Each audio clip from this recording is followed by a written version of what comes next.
Баткен районындагы Актатыр айылынын тургундары ашар ыкмасында бүткөрүлгөн үйгө той өткөрүшүүдө. Айылдагы жаштардын демилгеси менен жалгыз бой жашаган эне жаңы конуштуу болду.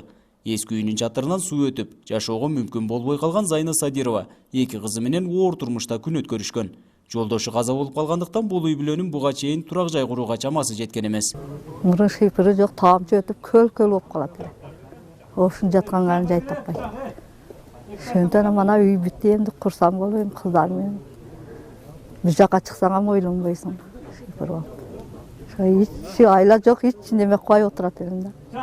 Азыр мана ойлогон эмес элем, муну үй салынат деп ойлогон эмес элем. Эми мана кайнага, кайынчыктар эми мана көптөп бүтүрүп бердилер. Ошолорго рахмат. Күйөөсү оорукчан эле, мурдатан. Эми бизге жакын тууган болот эле. Анан ол өтүп кеткениге да көп жыл болду. Мынан эки кыз калды. Эки кыздын экөө тең оорукчан болуп калды. Анан бул келинибиз өтө кыйналып, көп жыл анан кыйналып жүрдү. Ошондон кийин жаштар демилге көтөрүп, мына эттеги энелеринен калган үйдү бузуп, мына ал үйдү тургузуп берди. Эл энди мына тууган уругу кол кабыш кылды. Аз камсыз болгон үй бүлөлөр үчүн мамлекеттен бөлүнгөн каражат жашоо шартын жакшыртууга эмес, күнүмдүк тамак ашына да жетпейт. Мындан улам жергиликтүүлөр колунан келген жардамын көрсөтүп, кол кабыш кылышкан.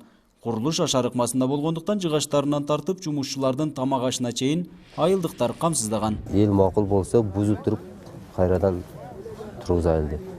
Анан эл менен сүйлөшүп эметкенден кийин эл бардыгы колдоду.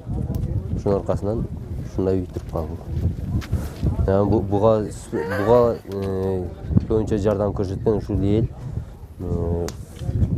Кээ бирөөсү мана Курбанов Махмуд деген терегин, полностью терегин которду, Ырсбай деген киши терек берди. Кайдыгер карабаган жарандардын камкордугу астында биринчи топтогу майып Элмурат Гайыпов да жаңы конуштуу болду. Буга чейин жубай экөө ижарада турушчу, келинчеги да мүмкүнчүлүгү чектелүү.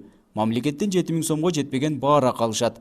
Бул акчанын 2000 сомун Батирге берип, калган каражатка тиричилик өткөрүп келишкен. Кудай калса үйүбүз стройкасы болуп жатат. Максимум бир айдан кийин кудай калса бүтөт. Жок дегенде бир комнатасына кирип алсак, бир айдын ичинде.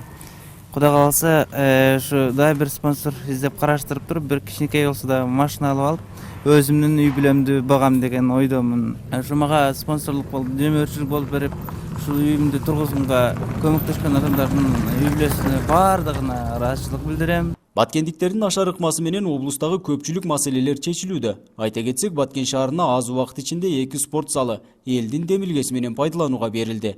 Мындан сырткары Ош Баткен Исфана жолу да алгач ашар жол менен башталган.